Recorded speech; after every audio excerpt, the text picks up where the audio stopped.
दोस्तों Indian media यहाँ पर मुकम्मल तौर पर पागल हो चुका है। क्यों? आगे चलकर इस वीडियो में हम आपको बताएं। दोस्तों पाकिस्तानी क्रिकेट टीम की जबरदस्त कारकर्दगी देखकर यहाँ पर इंडियन मीडिया पूरी तरीके से पागल हो चुका है। यकीन मानिए दोस्तों, पूरी तरीके से पागल हो चुका है इंडियन मीडिया, क्योंकि रिजवान और बाबर आजम ने जिस तरह से लीबिया के खिलाफ, जिस तरह से अफगानिस्तान के खिलाफ, जिस तरह से इंडिया के खिलाफ खेल पेश किया, उसको लेकर के इंडियन मीडिया पर यहाँ पर चर्चा हो रही है और कह रहे हैं ये लोग कि ये हमें जलाने के लिए जानबूझकर इस तरह की जबरदस्त इनिंग्स खेल करते हैं।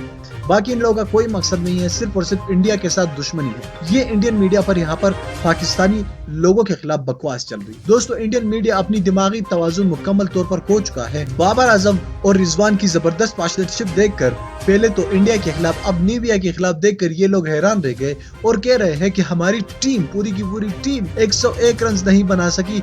ये अकेले दो आकर पूरी की पूरी इनिंग्स खेल जाते हैं और हमें पता ही नहीं चलता और हमें धोखा दे जाते हैं और कोई बॉलर उनको आउट ही नहीं कर सकता। ये किस तरह के बैट्समैन? दोस्तों यहाँ पर इंडियन मीडिया पर यहाँ पर इस तरह की रिपोर्टें हो रही है। यही से आप अंदाजा कर लीजिए कि बाबर आजम और मोहम्मद रिजवान कितने अजीम प्लेयर थे। कि इंडियन मीडिया को समझ ही नहीं आ रहा, ऐसा कोई बॉलर ही मौजूद नहीं जो इन दोनों को आउट कर सके और इन दोनों की पार्टनरशिप को खत्म कर सके। दोस्तों आप लोगों ने क्या करना है, बाबर आजम और रिजवान के लिए जबरदस्त इस वीडियो को लाइक करना है। 10-10 कमेंट हर बंदे ने करने हैं।